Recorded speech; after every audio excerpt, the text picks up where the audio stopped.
আপনারা দেখছেন পজিটিভ বার্তা platform. Think positive, be positive. নিত্যদিনের খাবারের বাইরে বেরিয়ে শিশুদের সুস্বাদু বিভিন্ন ধরনের পিঠার স্বাদ দিতে পৌষ পার্বণ পিঠে উৎসব পালিত হলো পূর্ব বর্ধমানের খণ্ডঘোষ রায়না 2 ও জামালপুর ব্লকের অঙ্গনারী কেন্দ্রে। খণ্ডঘোষ ব্লকের শিশু উন্নয়ন প্রকল্প আধিকারিক তথা সিডিপিওর লালেশ শর্মার উদ্যোগে এই মহতী কর্মকাণ্ড অনুষ্ঠিত হয়।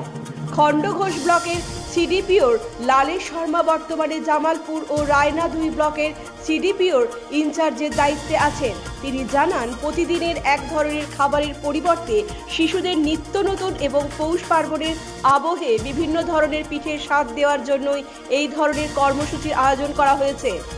পাশাপাশি তিনি এই ধরনের কর্মসূচির ফলে এলাকার মানুষদের সঙ্গেও অঙ্গনারী কর্মীদের একটা সুসম্পর্ক গড়ে ওঠে।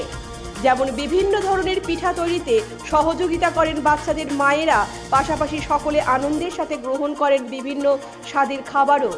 খণ্ডঘোষ ব্লকের 283টি অঙ্গনারী কেন্দ্রের 16,000, রায়না 2 ব্লকের 236টি অঙ্গনারী কেন্দ্রের 11,000 ও জামালপুর ব্লকের 534টি অঙ্গনারী কেন্দ্রের 22,000 উপভোক্তার জন্য আজ এই বিশেষ কর্মসূচি গ্রহণ করা হয় এবং তা সুন্দরভাবে সম্পন্ন হয়েছে।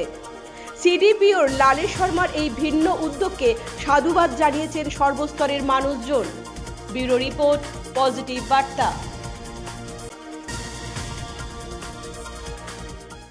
আপনারা দেখছেন পজিটিভ বার্তা platform. Think positive, be positive.